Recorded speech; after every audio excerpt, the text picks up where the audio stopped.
Good morning. आज का हमारा टॉपिक है weather adaptation and climate from class 7 chapter 7। ये टॉपिक हम डिस्कस कर चुके हैं। अब इसके कुछ क्वेश्चंस हैं जो हमने नहीं किए थे, जो रह गए थे वो हम करेंगे। Name the elements that determine the weather of a place. कहते हैं कौन से ऐसे एलिमेंट हैं जो वेदर, एक जगह का मौसम बताते हैं।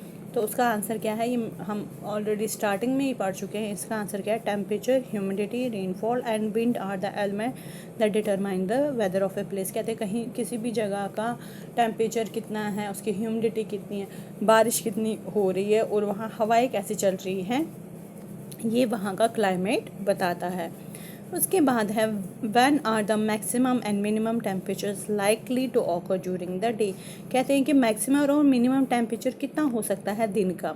Maximum temperature occur during the day, when are the maximum and minimum temperature likely to occur during the day. कहते हैं किस टाइम पे मैक्सिमम टेम्परेचर होता है और किस टाइम पे मिनिमम। कहते हैं maximum temperature occur during day time, दिन के टाइम जो होता है सबसे ज़्यादा गर्मी होती है, टेम्परेचर होता है। Afternoon to be precise, whereas minimum temperature occurs only in the morning. कहते हैं कि मॉर्निंग में सबसे कम टेम्परेचर होता है।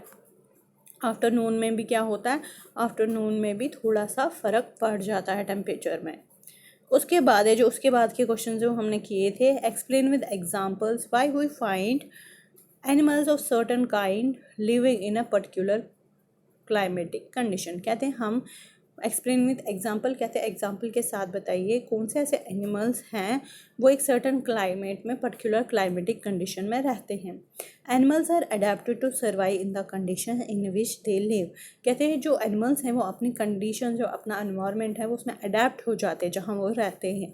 Animals living in very hot and cold climate must possess special features to protect themselves against the extreme cold और heat. कहते हैं जो एनिमल्स हैं उनको ठंडी और हॉट जगह में रहने के लिए क्या करना पड़ता है, कुछ स्पेशल फीचर्स एक्सेप्ट करने पड़ते हैं जिससे वो अपने आप को क्या करते हैं, कोल्ड से और गर्मी से बचा सकते हैं।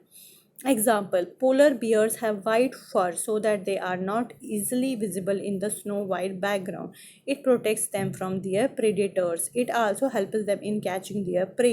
To protect them from the extreme cold, they have two thick layers of fur. They also have a layer of fat under their skin. In fact, they are so well insulated that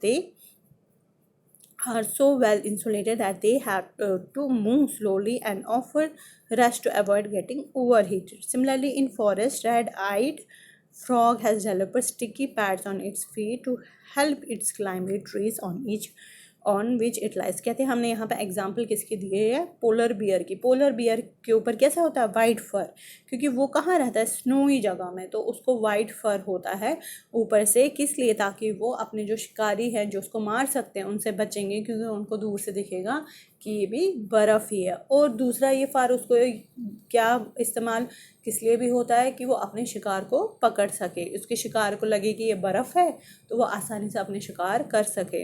और इसके जो फर होता है उसके अंदर to thick layers of फर होता है। ये टू थिक लेयर्स ऑफ फर किस लिए होता है उसको, ताकि वो स्नो एरिया में ठंड से बच सके। जो उस फर के नीचे क्या होता है, एक लेयर ऑफ फैट होती है, उससे भी क्या होता है, वो गर्म रह सकता है। तो वो कहते हैं कि इनफैक्ट क्या होता है, they are so well insulated, कि तो वो इतने ज़्यादा इंसुलेटेड होते हैं, गर्म होते हैं कि उनको चलना भी धीरे धीरे पड़ता है। अगर वो ज़्यादा तेज़ चलेंगे तो उनकी बॉडी ज़्यादा हीट अप हो जाएगी। दूसरी एग्जांपल है in rain forest, red eyed frog, एक फ्रॉग का नाम है। कहते हैं उसके भी कैसे पैर होते हैं, स्टिकी पैड्स होते हैं उसके फीट पे।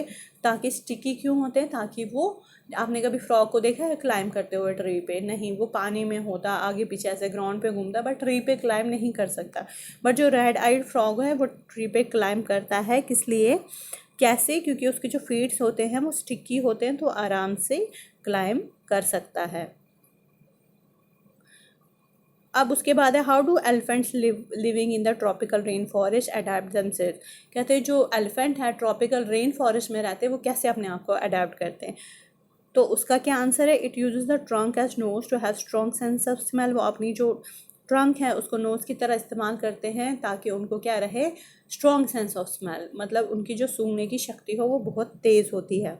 The trunk is also use to pick food, it has modified teeth ear the barks of trees which are food for elephants. Large ear of elephant help it to hear even very soft sounds. Ears help the elephant to keep cool in hot and humid climate of rainforest. कहते हैं वो अपने trunk को use करते हैं खाना खाने के लिए, टीथ को यूज़ करते हैं, जो छिलका होता है ट्री का वो काटने के लिए, और अपने कानों को यूज़ करते हैं ताकि वो बिल्कुल छोटी हल्की साउंड भी सुन सके। ये आज यहाँ तक, कल हम इसके आगे पढ़ेंगे। Thank you.